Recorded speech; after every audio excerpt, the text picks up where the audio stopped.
लगा। एक दिन संयोग घटना है जीवन की। एक दिन ध्रुव जी महाराज खेलते खेलते महल के अंदर गए। पिताजी सिंहासन पर बैठे थे, उत्तम गोद में बैठा था। एक तरफ की गोद खाली थी, तो ध्रुव जी ने सोचा मैं बैठ जाऊं, मेरे भी तो पिता है। तो ध्रुव जी बैठने लगे। एकदा सुरुचे पुत्रो अंकमारोप्य लालयन् उत्तमम नारुरुच्छन्ति ध्रुवम राजा विनंदत। जैसे ध्रुव जी महाराज पिता की गोद में बैठने लगे तो पिता ने ध्रुव का सम्मान नहीं किया, क्योंकि सामने खड़ी थी विमाता सौतेली मां सुरुचि। सुरुचि ने देखा कि ध्रुव गोद में बैठ रहा तो बाह पकड़ा और झटका दे दिया। अरे मूर्ख ध्रुव, तपसाराध्य पुरुषम तस्सैवानुग्रहेण में गर्भे त्वाम साध्यात्मानम यदि इच्छसि नृपासन।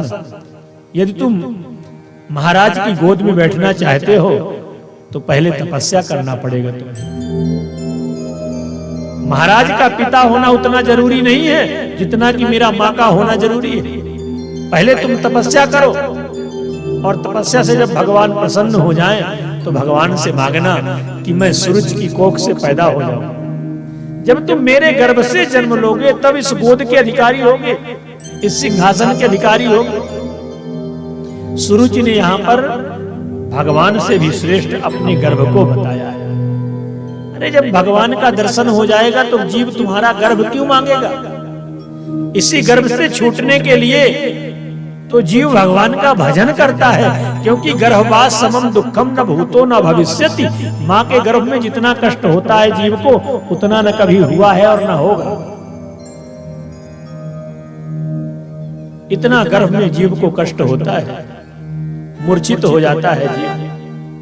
ध्रुव जी महाराज को जब डांट दिया, धक्के दे दिया, ध्रुव को महल के बाहर कर दिया,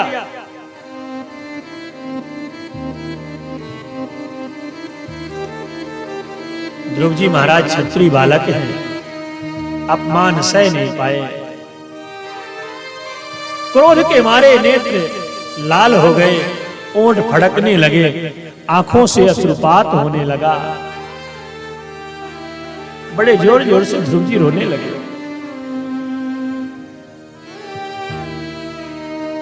समय भी बड़ा विचित्र होता है। क्या समय है! एक वो भी समय था जब ध्रुव जी राजमहलों में खेलते थे, राज वैभव में पलते थे, और आज टुकड़ों में पल रहे हैं, पर बाहर सुनीति। मां हो तो सुनीति जैसे। कितना बढ़िया ध्रुव को समझाया। जब ध्रुव जी महाराज रोने लगे, रोते रोते मां के पास गए, मां ने ध्रुव जी को आंखें में भर लिया। बेटा ध्रुव, क्या हुआ, क्यों रो रहे हो?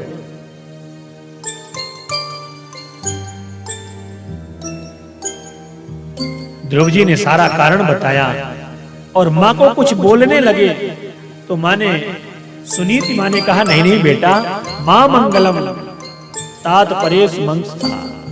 हे बेटा, अपनी छोटी मां के लिए ऐसा अमंगल शब्दों का उपयोग मत करो। तुम्हारी मां है। सत्यम सुरुच्या भीतम भवान में यद्दुर्भगाया उदरे गृहीता। सुरुचि ने बिल्कुल सही कहा है, जो भी कहा है। तुमने जो मुझ अभागन के कोख से जन्म लिया, इसका परिणाम है कि तुम्हें आज अपमान के आंसू पीने पड़ रहे हैं। सुनीति भी रोने लगी। बेटे का दुख, पुत्र का अपमान सुनीति को भी सहन नहीं हुआ। सुनीति ने कहा, हे ध्रुव, तुमने अपने जीवन में बहुत बड़ी गलती की है, जो मुझ जैसे अभागन को तूने अपना मां बनाया है। सत्यम सुरुच्या भीतम भवान में यद्दुर्भगाया उदरे गृहीता। आज तुम सूरज के कोख से पैदा हुए होते तो तुम्हें अपमान के दिन न देखने पड़ते, तुम्हें अपमान न सहना पड़ता। पर सुनीति ने कहा, बेटा ध्रुव, एक बात कहूं? हाँ मां, मानेगा? ध्रुव ने कहा, बिल्कुल मां। मां ने कहा, बेटा ध्रुव, ये दुनिया के पिता है, ये संसार का सिंहासन है, आज मिलेगा कल छूट जाएगा। तुझे बैठना है तो उस परम पिता परमात्मा की गोद में बैठ, जिसकी गोद में बैठने के बाद फिर कभी पछताना नहीं पड़ता, कहीं उतरना नहीं पड़ता। जो अखंड गोदी है, जिसमें बैठने के बाद जीव प्रेम में भर जाता है, आनंद के सिंधु में समा जाता है। जो आनंद सिंधु सुख राशि, वो तो परमात्मा आनंद का सिंधु है, सुखों की राशि है, उसकी गोद में बैठ ध्रुव। तो ध्रुव ने पूछ लिया, मां ये परमात्मा क्या होता है, भगवान किसे कहते हैं? मां ने कहा, भगवान को नहीं जानता। मां ने कहा, बेटा ध्रुव, जब तू मां की गोद में था तो वहां तुझे भोजन कौन देता था, वहां तुझे पानी पिलाने कौन जाता था, ठंडी गर्मी से बचाने कौन जाता था? तो जिसने गर्भ में रक्षा करी है, वह भगवान हमारी बाहर भी रक्षा करता है, वही भगवान होता है।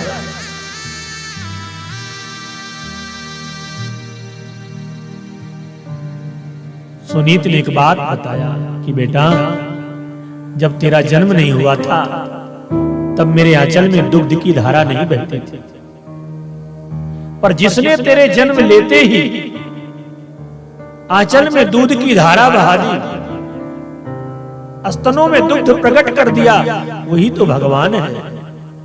कैसी भगवान की लीला है। जब तक मां शिशु को जन्म नहीं देती तो किसी भी मां के आंचल में दुग्ध स्रवित नहीं होगा। ध्रुव जी महाराज गोद में बैठे थे, खड़े हो गए, कहा, मां इतना दयालु भगवान होता है? हाँ बेटा, जब तेरा जन्म नहीं हुआ था तब मेरे आंचल में दुग्ध की धारा स्रवित नहीं होती थी। ध्रुव जी ने कहा, मां जल्दी बता, वो भगवान मिलता कहां है जो इतना दयालु है? सुनीति मां ने कहा, बेटा उस भगवान को पाने के लिए त्याग करना पड़ता है,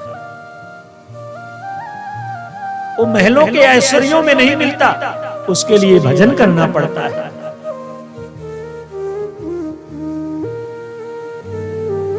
ध्रुव ने कहा, मां ऐसे भगवान को प्राप्त करने में जरूर जाऊंगा। ध्रुव ने मां की परिदक्षिणा लगाई, चरणों में प्रणाम किया और कहा, मां आशीर्वाद दे मुझे। और ये ध्रुव तुझे वचन देता है उस भगवान को प्राप्त करके लौटेगा, और यदि कदाचित नहीं कर पाया तो आज ध्रुव का आखिरी प्रणाम स्वीकार करना। इतना कह करके ध्रुव चलने लगे, सजल नेत्र हो गई मां। ध्रुव को सीने से लगाया, मस्तक को चूमा, आशीर्वाद दिया, बेटा ध्रुव जा, मेरा आशीर्वाद है कि तुझे भगवान मिलेगा। और जिसके ऊपर मां का वरदहस्त हो, भला उसके जीवन में कभी असफलता मिल सकती है? मां का आशीर्वाद लेकर जब ध्रुव जी चले, मां का हृदय तो टूक टूक हो गया, द्रवित हो गया कि बेटा है, एक ही बेटा, वो भी अभी खाने पीने की अवस्था, 5 वर्ष की आयु में बन जा रहा है, पर मां ने अपने आंसुओं को अपने पलकों में संजो लिया और ध्रुव को आशीर्वाद दे दिया कि जा।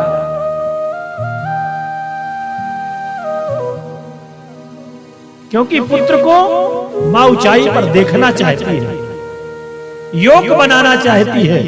हम अपनी संतान को योग बनाने के लिए कितना बड़ा त्याग करते हैं, परदेश में पढ़ाते हैं, साल साल भर बेटा परदेश से आता नहीं है, मां रह लेती जैसे तैसे, और वही बेटा थोड़ा सा नाराज होकर के घर से बाहर चला जाए तो मां को एक पल चैन नहीं आता, विह्वल हो जाती है मां की, बेटा कहां गया होगा, कभी अंदर कभी बाहर, कभी आगे कभी पीछे ढूंढती है, कुआं में देखती, बावली में देखती है।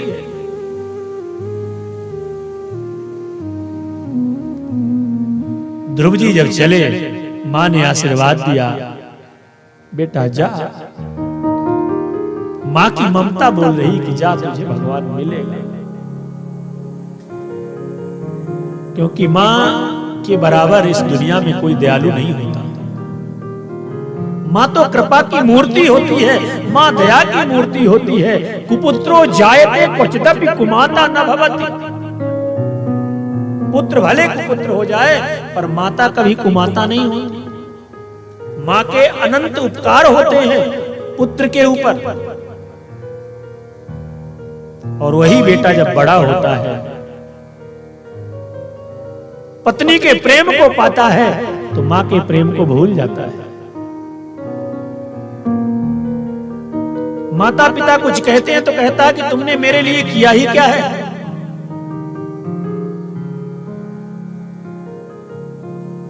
जो पिता कभी न रोया हो, उस पिता के भी आंख में 2 बार आंसू आ जाते हैं। एक वह पल होता है जब बेटी घर से विदा लेती है। उस समय जो पिता कभी न रोया हो, ऐसे पिता के भी आंख में आंसू होते हैं। शीशे के जड़े तस्वीर से भी आंसू छलक पड़ते हैं बेटी जब घर से विदा लेती है तब। और एक दिन वो होता है जब बेटा कहता है कि मेरा चूल्हा ला कर दो, मुझे नहीं रहना तुम्हारे साथ। उस दिन माता पिता की आंख में आंसू।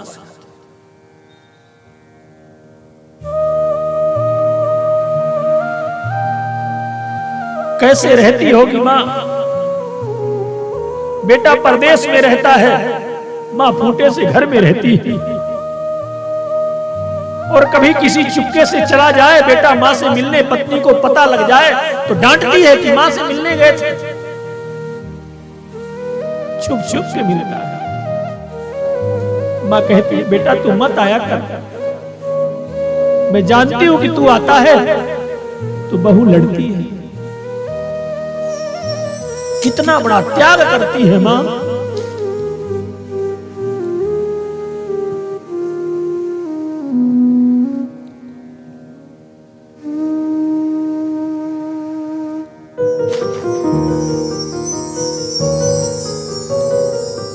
ध्रुव जैसे पुत्र को मां ने जब विदा किया तो सुनीति का धैर्य छूट गया।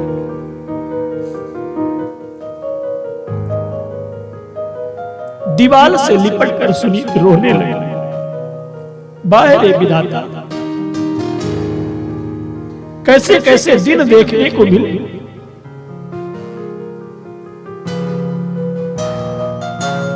ध्रुव जी का दृढ़ निश्चय है